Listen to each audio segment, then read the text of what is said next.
Hi, it's Jessie, coming to you on an American holiday. It's Memorial Day here in the U.S., and the Hello Monday team is off. Hopefully resting and recharging. Probably not on the kind of vacations we took last year, but still, off.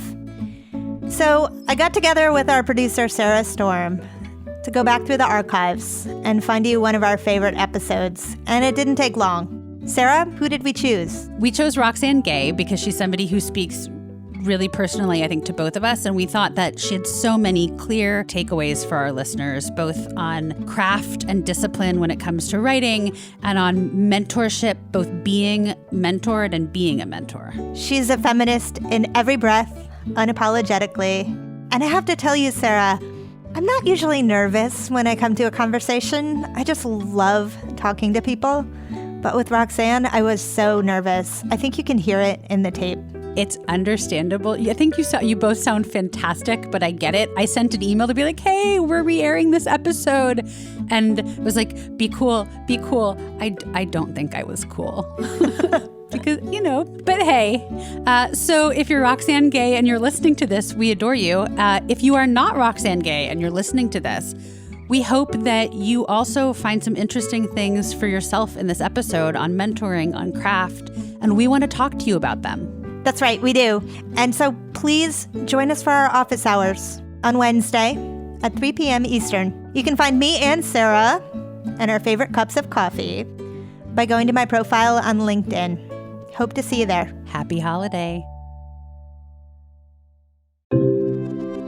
From the editorial team at LinkedIn, I'm Jessie Hempel, and this is Hello Monday, a show about the changing nature of work and how that work is changing us. Roxanne Gay had her first breakout success as a writer when she was 40. By then, she'd been writing every day for the better part of 3 decades. I just wrote so much, and I was the only one that took myself seriously. And I met with quite a lot of rejection. And rightly so. Like, looking back at that work, it was not ready for the world. But I was ready for the world. That first book that took off for her was Bad Feminist. It made her into a feminist hero, and all the work that she's done since. The novels, the memoirs, the comic books. Well, they've elevated her to the status of a literary rock star. Roxanne's writing is on point. She's funny and vulnerable and powerful. The writing itself is confident. It demands that we take her seriously. She's been interviewed by everyone from Terry Gross to Trevor Noah. Please welcome Roxanne Gay. But just think a second about the persistence that's involved in all of the years that came before that success. Think about how you keep it up without giving up. What little successes might feel like, what the specter of rejection means. That old saying, never give up, is complicated. The outside world is full of people who will say no before they even consider you or your work. Agents may never get to your pitch at all. You have to believe in yourself, or no one else will. Roxanne kept her writing up anyhow. She read and supported other writers anyhow, and as a professor, she found ways to reinforce to her students that they should take their work seriously, too. Here's Roxanne. Do you write every day right now? I do still write every day. Yes. But, some days that's 3 sentences. And some days it's 5,000 words. It just depends. The challenging thing about success as a writer is that the more success you achieve, the less time you have to write. And I'm pretty much touring constantly, so I have to write on airplanes and in hotel rooms and airport lounges and lobbies and green rooms, and it can be really challenging to assemble coherent thoughts when nothing is consistent from one day to the next. You have a certain confidence about yourself as a writer that is, perhaps it is the backbone to your work. It is certainly a wonderful thing to perceive. Mm-hmm. And I want to know if you always had that confidence, if writing for you was was in fact a calling, a thing that you always knew, independent of commercial success, was yours. Oh, absolutely. I've been writing since I was 4 years old, and I have loved writing since I was 4 years old.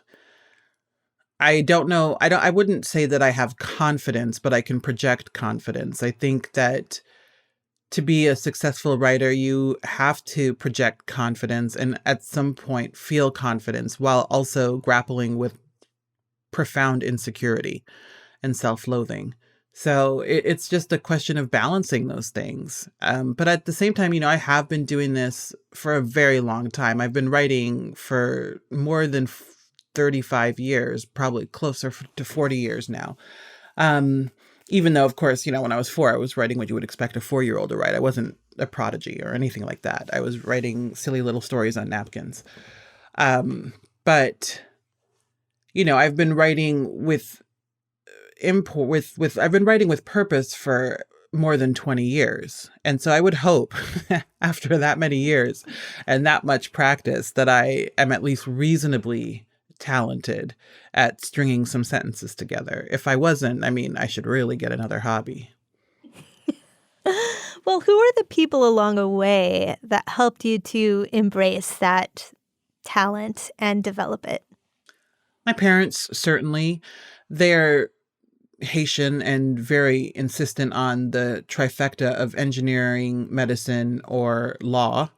But eventually they realized that I was going to do what I was going to do. And they've always been supportive, if not skeptical. It took having a book available in Barnes and Noble for them to really realize that I was going to make a go of this writing thing.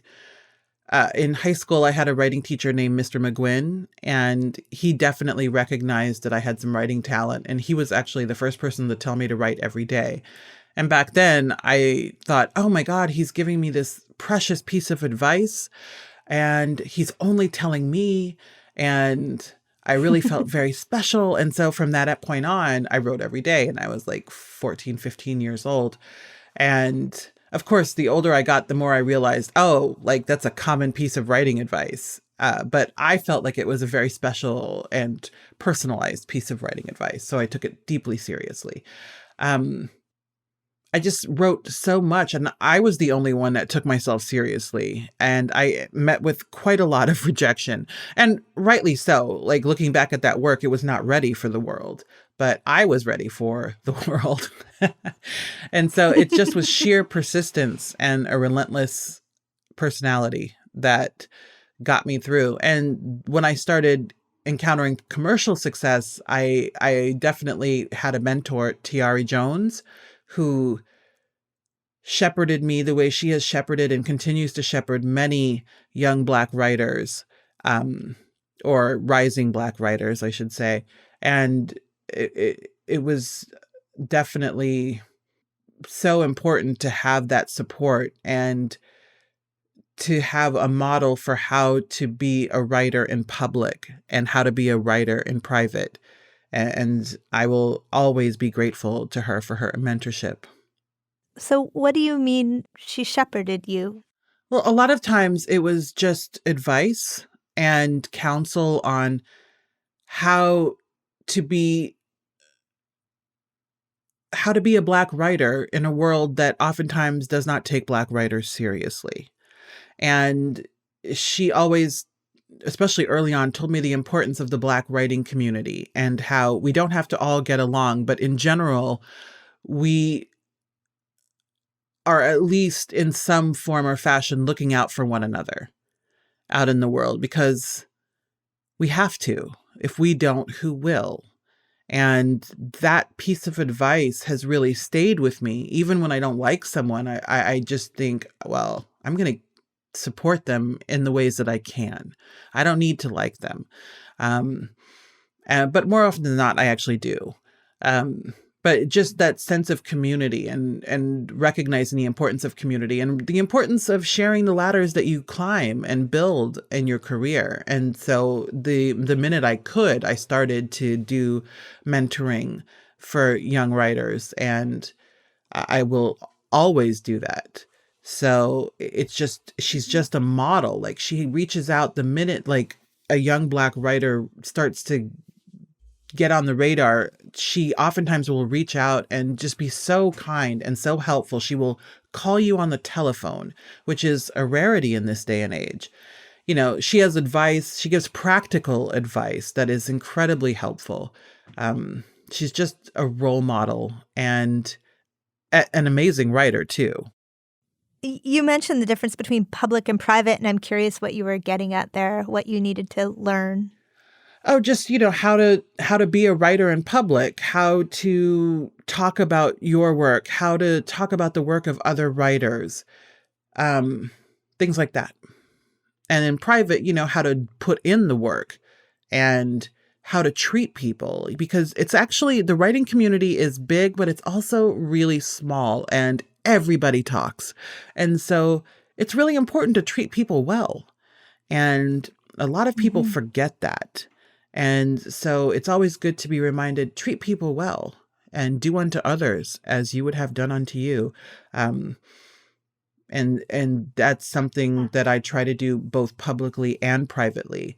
And to know that and to always be encouraged to do that helps me to be a better person. During the period of time in your 20s and early and mid 30s when you were writing and you were teaching, I'm curious what your relationship was like and is like with the students that you work with. Mm-hmm. What do they most need from you? It's oftentimes what students need is to be told that they can achieve greatness in their own way. They need to be told that they have power and the ability to wield that power effectively. I am not a hand holder. I am not nurturing.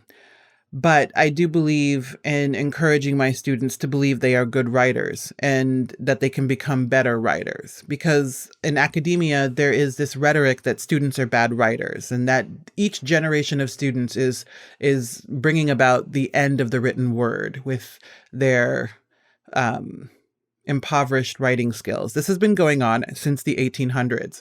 And it's really kind of adorable that we are so short-sighted when it comes to our students' abilities. And so I try to reset that narrative in my classroom and let students know that you can accomplish anything, but you're going to have to work really hard. And I'm going to challenge you and I'm going to give you more work than you can probably get done, but I'm still going to do it and we're going to see what happens at the end of it all. And so some students love my classroom and some students hate it and call me a battle axe. And I'm fine with either one, but we have a good time. And I love working with students. They are so interesting and they always show me how to take risks in my own work because I see the risks that they take. I see how they start to learn the rules of writing and then grapple with the realization that they can not only work within the rules, they can break the rules as they see fit, as long as they do so with purpose. And it's always fun to see that realization and to see what they do with that realization. What is the interplay like between your teaching and your writing? If tomorrow you were told you never had to teach again, would it impact your writing? No, it would not. Because I think that there are all kinds of ways to teach and learn. And so even if I'm not in the traditional classroom, I am going to be learning from reading and from engaging with other writers. I think the one thing that would change is that I probably would write more because I would have to grade less. How much should commercial success matter? I think it should be an end goal. And I think it's really disingenuous to suggest that it shouldn't, because how do you expect to pay your rent and your health insurance and the light bill? The reality is that life costs money. And there's always this weird notion that you should only create for the love of creation and don't worry about material things. But who is taking care of the material things? For a lot of people, if you don't have a trust fund, you have to worry about the material things. So I don't think that you should set commercial success as a goal, but commercial viability should absolutely be a goal. Doesn't mean you shouldn't take chances or experiment or be radical, but it does mean that it's okay to want to make a good living for yourself as a writer. It is absolutely okay. The problem isn't writers caring about commercial success. The problem is that it's so difficult to achieve because there are so many gatekeepers who only allow very specific kinds of work past the gates. This goes back to what you were saying about empowering your students to feel that they can be good writers. How do you do that? I tell them that they're good writers. And it sometimes people just need to know. They just need to hear that. And then, when I'm giving them feedback, I try to be as constructive as possible, but I'm also really honest. Like, I'll write WTF on a story. And I will say, like, what the hell are you doing here? And this doesn't make sense. This is nonsense. They need to know the truth. I don't mollycoddle them because they're not going to grow as writers if you just keep them in a safe little cocoon. But I'm not there to tear them down. I'm not there to insult them or their point of view. And so telling them the truth while reinforcing that they are good at what they're doing and they're going to get better by putting in the work is how I approach that. So your late 30s, that meant that for 15 years, maybe more, you considered yourself a writer, but the world hadn't bestowed commercially that distinction upon you. I want to know how you nurtured the writer in yourself. I just wrote all the time, and I read constantly as well. I exercised the writing muscle, and I wrote every single day. For quite a long time every day. I would go to work or school and then come home and write and not sleep very much and then do it all again the next day, because writing was something and is still something that I find pleasurable. I enjoy it. I'm not a tortured writer. And it also, in many ways, was self-medication because it was a way to lose myself in the work and not have to worry about the seemingly trivial concerns of the day-to-day world. So my favorite read of last year was Hunger. It was a book that really stayed with me. And in fact, knowing that we were talking this week, I reread it last week. And you said in an interview with Debbie Millman, who I believe is your partner now. Yes, she is. You said to her, it's terrifying to tell the truth about yourself, to tell the truth about what it's like to live in your body. And it just got me to thinking, Roxanne, why is it so important to you to tell the truth? I think it's important to tell the truth because all too often we only hear one kind of truth. And that is the truth of white, heterosexual, able-bodied men. And they get to be the arbiters of what matters and what does not. The more that people with marginalized voices are able to articulate their truths, the more that we can have a better understanding of what it means to be human in different kinds of bodies. And when we come from different cultures and different walks of life. And so it's not a noble thing. It's really more about just expanding our understanding of the human condition and playing a very small part in that. You have said that that was a scary topic to take on, to write a book about. I mean, it's been a year and a half since the book came out. It's probably been longer since you began to write about it. And I'm wondering what distance has done for you as you look back at that book. That's a good question. I think distance has made me realize that it really is important to talk about living in different kinds of bodies, that it's not a vanity project in any way, and that everyone struggles with living in a body in one way or another. And seeing how people have responded to the book, regardless of the kind of body they live in, has really expanded my understanding of just the challenges of being human and being in a body. So distance has certainly afforded me that. So what's the relationship like with your audience? Because you're pretty open about yourself, so I'm sure they must feel like they know you. It's a complicated relationship because on the one hand, I am always happy that my work is reaching people and that my work resonates with people.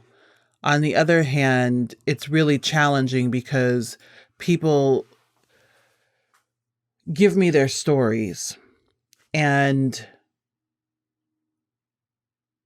it's a lot to carry my own trauma and my own history, as well as the stories and histories of other people.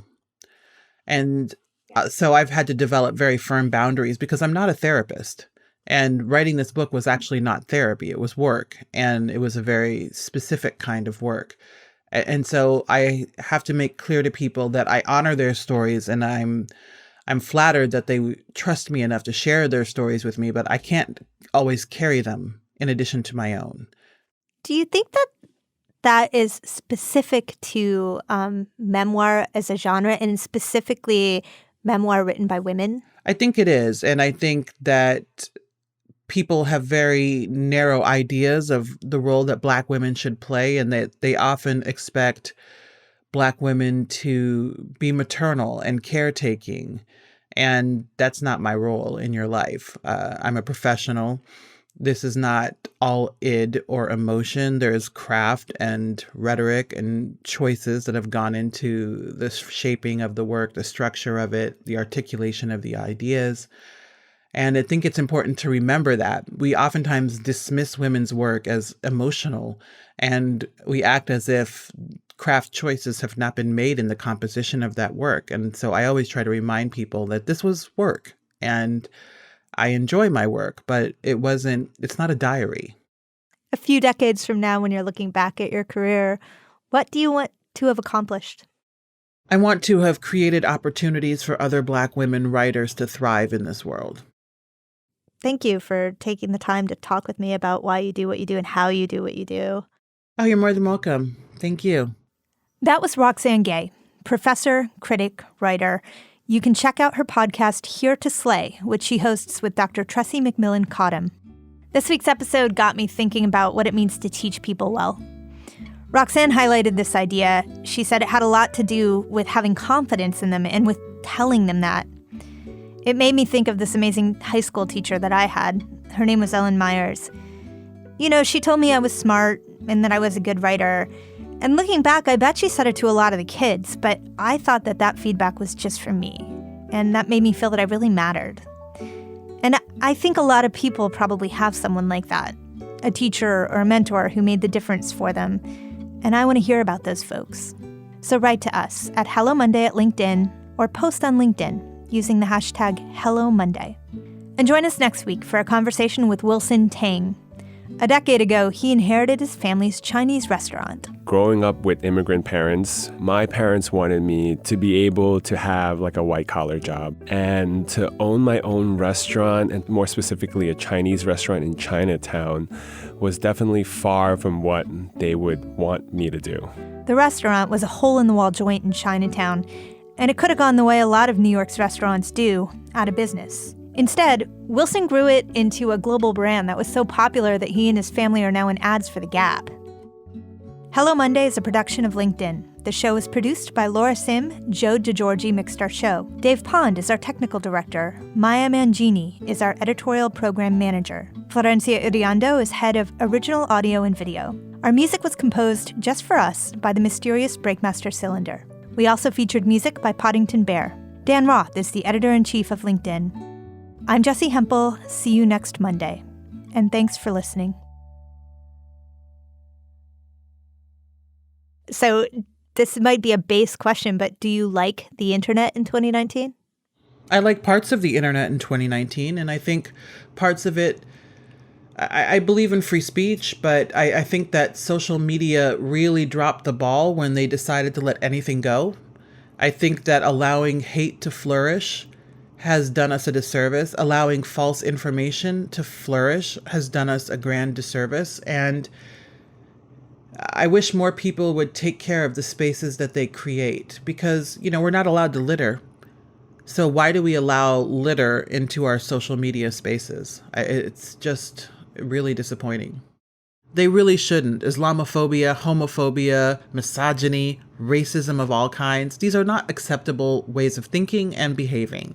And this idea that we should tolerate it is absolute nonsense. And I wish more people would just say that and stop wrapping themselves in the First Amendment. The First Amendment doesn't mean you can't think that way. It means that there are consequences when you you can say whatever you want, but you're not free from consequences just because of the First Amendment.